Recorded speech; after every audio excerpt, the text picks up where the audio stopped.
he needs to get brutally honest with himself and brutally clear with himself. And I say brutally, and I mean by that is don't hold back with yourself. Are you being the man you know you could be? Guys, welcome to another episode of The Powerful Man Show. I'm your host, Tim, the Powerful Man Matthews. With my co-host, Doug Holt.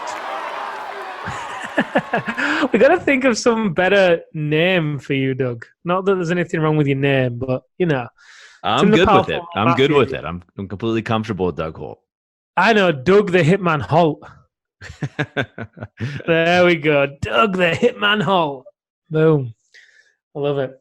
So here's something I want to bring to the table today, and it comes off the back of a conversation with one of the men in the Brotherhood.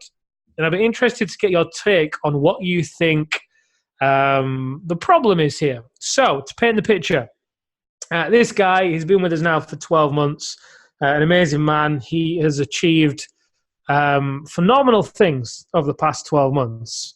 To name a few, landed a six-figure deal in his business, the largest in his company's history, presenting the same collection to the same people it did last year.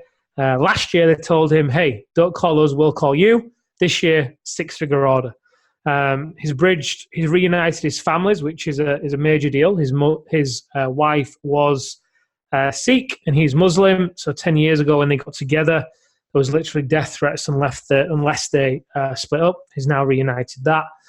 Losing weight, he's now picking his kids up from school every day. The first time he did that, the school wouldn't give him his own kids because they didn't even know who he was.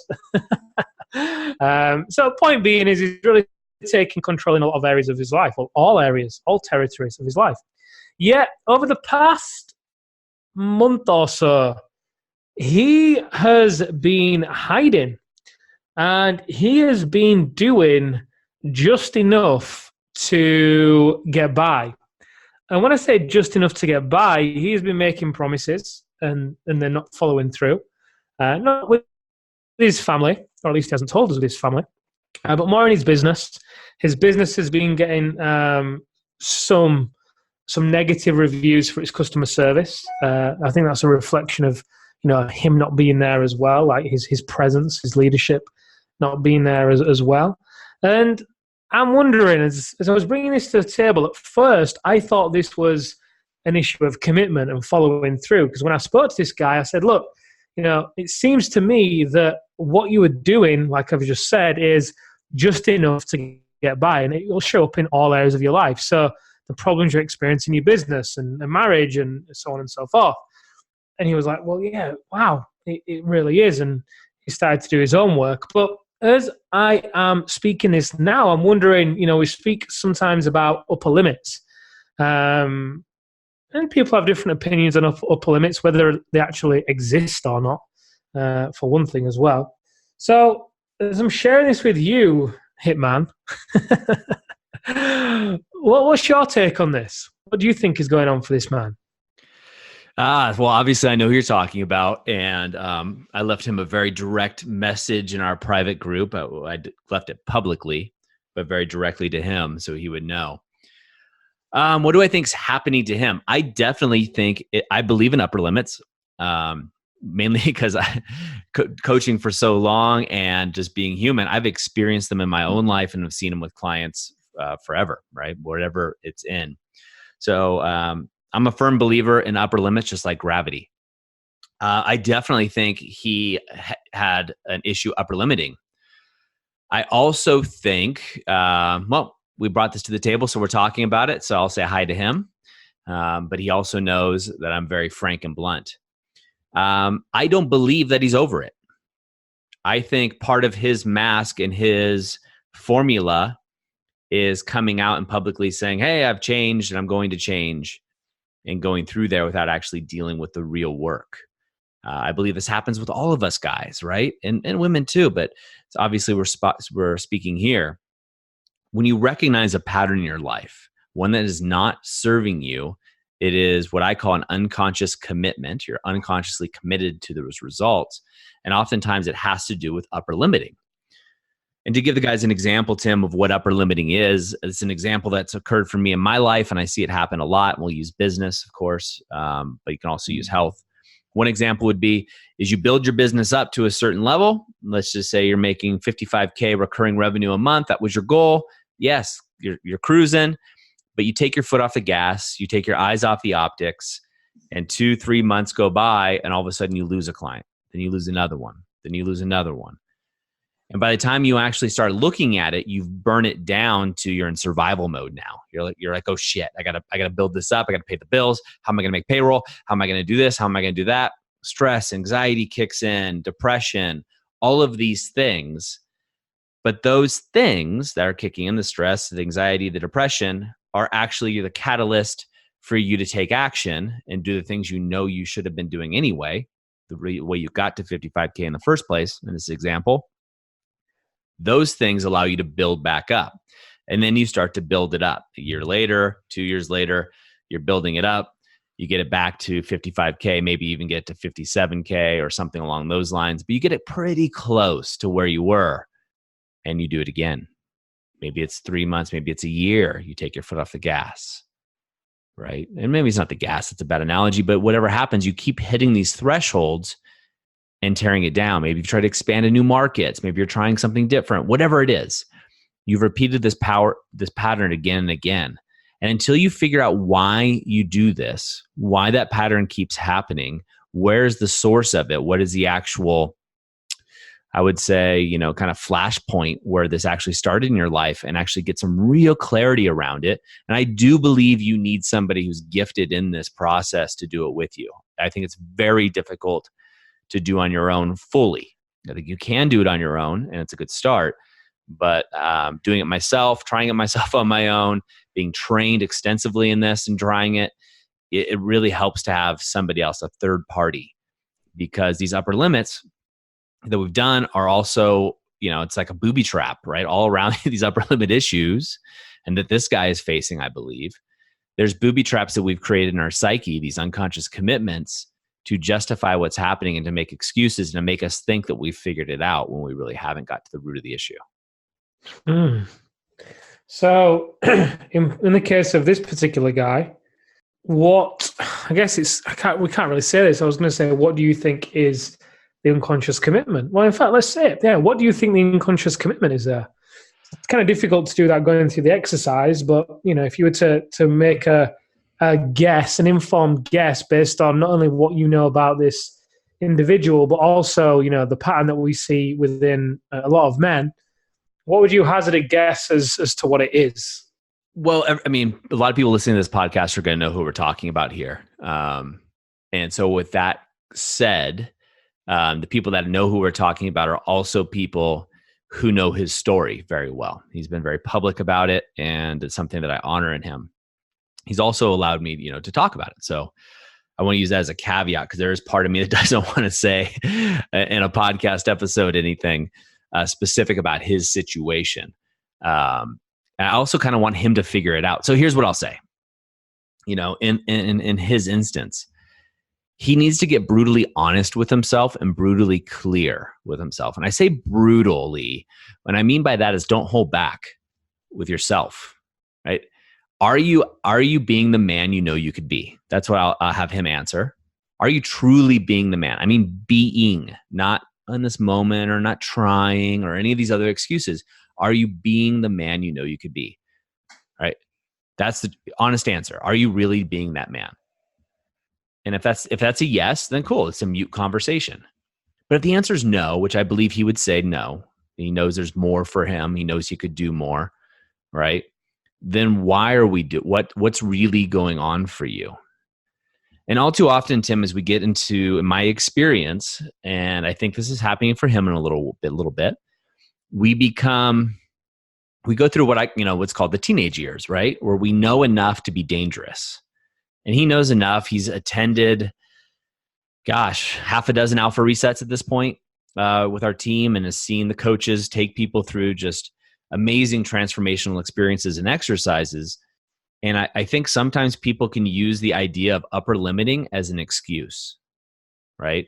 I hit an upper limit. It's like kind of my excuse. I drank too much, sorry about last night. That's something along those lines. And I think he's doing that now. And I since you asked me, I walk a fine line of I don't want to push him too hard because I believe he needs to figure this out himself. I think us as coaches, we can be the guides for him. We can ask the right questions, but he needs to figure out the answer himself. So it has some stick to it. So it has some sticking points where when he encounters this again, which he will, right? We all do, right? All of us guys do. We all hit these upper limits.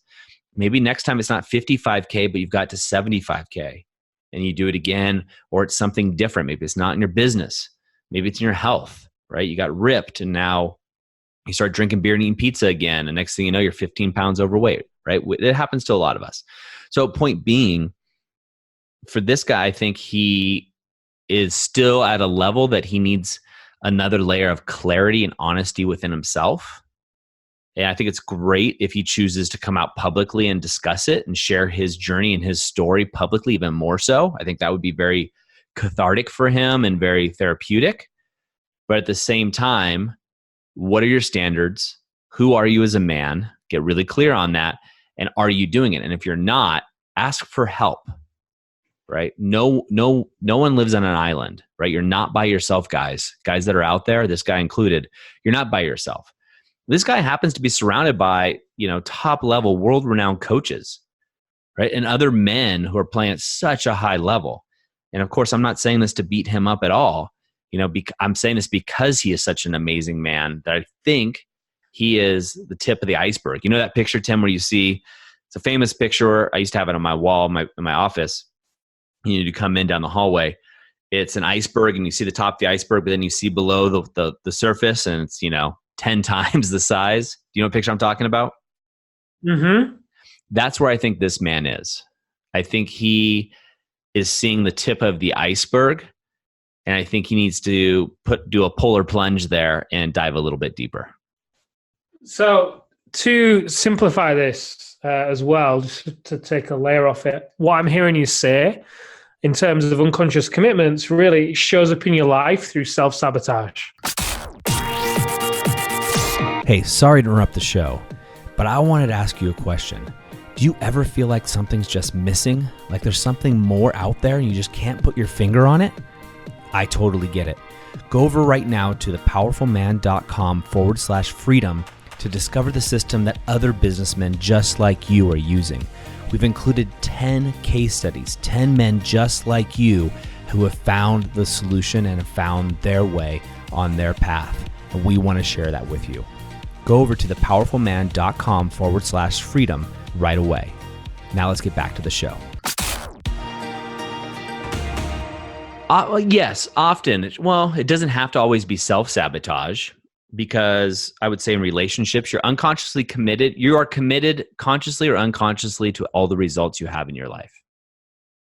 Right? There are some extreme circumstances which can be argued, and I could let go that, okay, that was beyond your control maybe, right? And other people would argue, well, actually, that car accident was in your control or whatever, right? So I'm not here to debate that, but let's use a bell-shaped curve here where the majority of outcomes in your life, where you are right now as a man listening to this, that is a result of your conscious, you've chosen to do that directly, or your unconscious commitments. You are the weight you are right now because you're committed to that weight. You are. You're either committed to being healthy or committed to being fat, period. Right? Your business is making this much money because you're committed to that. Right now, maybe you're on an upward trend, maybe you're on a downward trend. I don't know. But you're consciously or unconsciously committed to the results that you're getting. And so for this particular guy, and this extrapolates across all men, in my opinion, right? He went into hiding. Why? He went into hiding at what could have been a peak for him to keep going. Now, we use this in training and everything else. When you hit a peak, sometimes you backslide, but you backslide in order to go up to another level. And he could be doing that, right? That could be his story.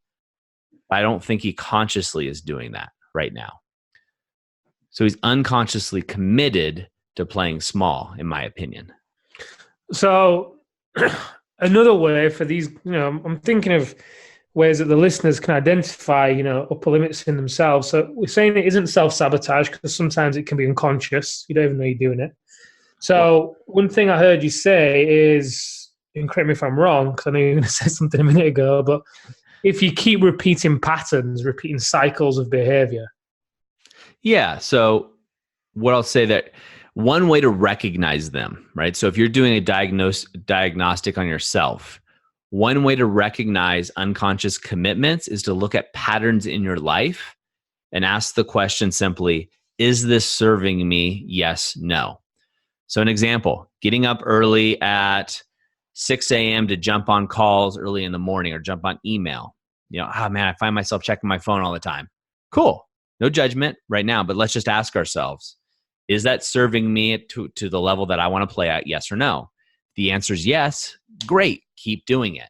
If the answer is no, and it keeps happening, okay, what's going on there? Here's a pattern in my life that keeps happening. I've recognized it and it's not serving me. Somehow I'm committed to this pattern because I still do it. So I'm either consciously committed to it. I've set my alarm. I've decided I'm going to, check email, or I'm unconsciously committed to it where I'm just grab my phone and I check it, right? Or whatever. It's just one example. Where it comes out to not always being self-sabotage is there can, arguably be things external of you that you're not trying to sabotage yourself. That's what I mean.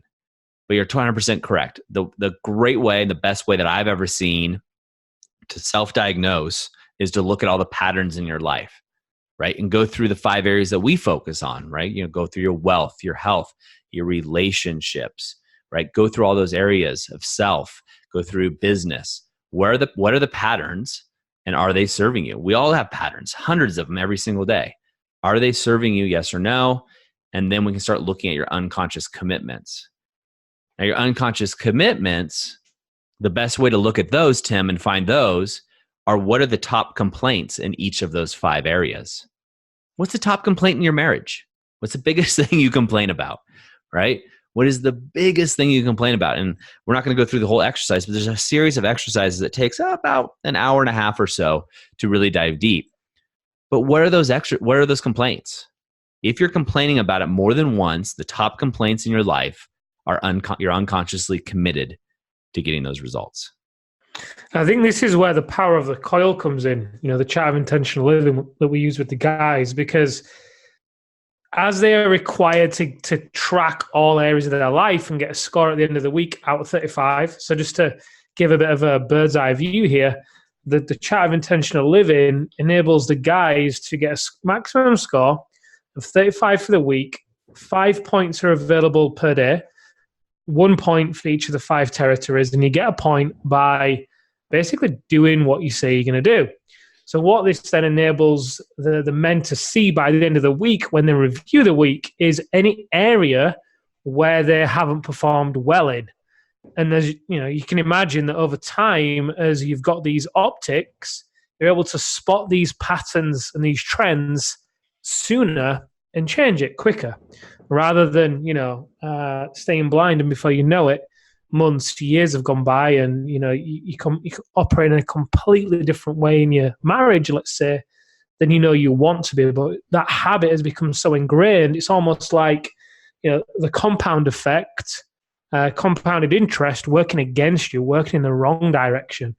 Just one degree, 1% away from where you want to be every day. That could be going to bed a little bit later than you should do, getting up a little bit later, going on your phone first thing, having one beer or having that meal or whatever it is. You start to do these tiny little habits that over time, and when added together, take you so far away from the life that you want to have. But with optics, like I say, you can recognize it so much quicker. Oh, it's so true. I mean, I'll use me as an example. Like I'm back in Bend, Oregon, and we had a call today, with the brotherhood, and a guy, Adam, was there, and I was visiting Adam the other day, and he was, he's like, "Oh, Doug, that was a great idea. I'm going to buy you a case of beer." And since I've been here the last 3 weeks, I feel like all I've done is drink beer, and I'm gaining a ton of weight again, Tim. And so for me, I got to look at that. Okay, what am I unconsciously committed to here? Right? Why am I backsliding from what I say my goals are? And so this is the same process I take myself through, or I'll work with you or Arthur. I've got the great coaches in my corner, but we're all human. We go through these. We look at these trends, and one beer turns into two, turns into three over days. You start doing beers for lunch. It's the culture here in Bend. That's my story anyway. So then I got to ask myself what I'm unconsciously committed to.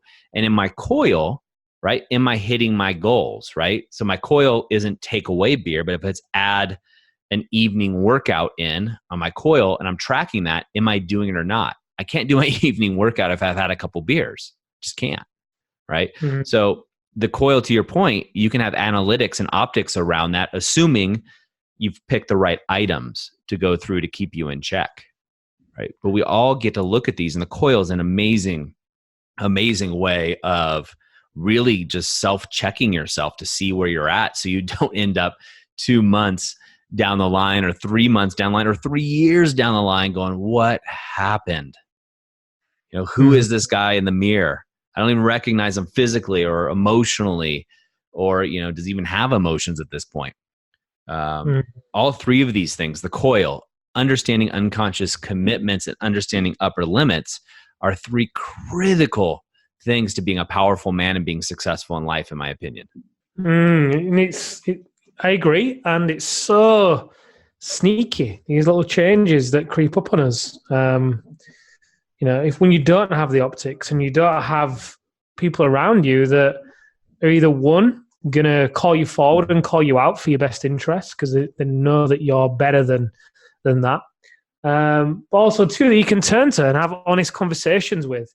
A lot of the reason for the men going into the brotherhood after the Alpha Reset is because they want to surround themselves with other men that are having a very particular type of conversation and are committed to a very particular type of mission, because they just don't have it where they live in their local communities for the most part. And, surrounding yourself with other men like that and being able to have those conversations and have the optics is absolutely key to... I don't think it's possible to avoid this because you're a human being and, it's life and you're going to come up against these moments from time to time. But I think you can move through it really quickly, within minutes, instead of it taking you down for days and weeks and months and years. Oh, yeah. Anybody that says they don't go through these things is full of shit. I'll tell you that right now. Excuse my language, but it's true. And the reason I feel comfortable talking about this gentleman, and I say to him because I know he's listening. So the things I'm choosing to say are very deliberate because I know he'll listen to this episode. It's out of pure love. He has given me permission to recognize that and to call him out on it, right? But also, look, I do it too. I would want the same thing, right? I would want him as a brother. He's in the brotherhood, so he's a brother of mine is the way I look at it. I'd want him to call me out just as harsh. I don't need the love pat. It's going to be okay. Oh, don't worry about it, Doug. No, I want some, hey, dude, this is not what you said you were about and what you're trying to do in life. Has that changed? Yes or no? No? Cool. What the heck are you doing then?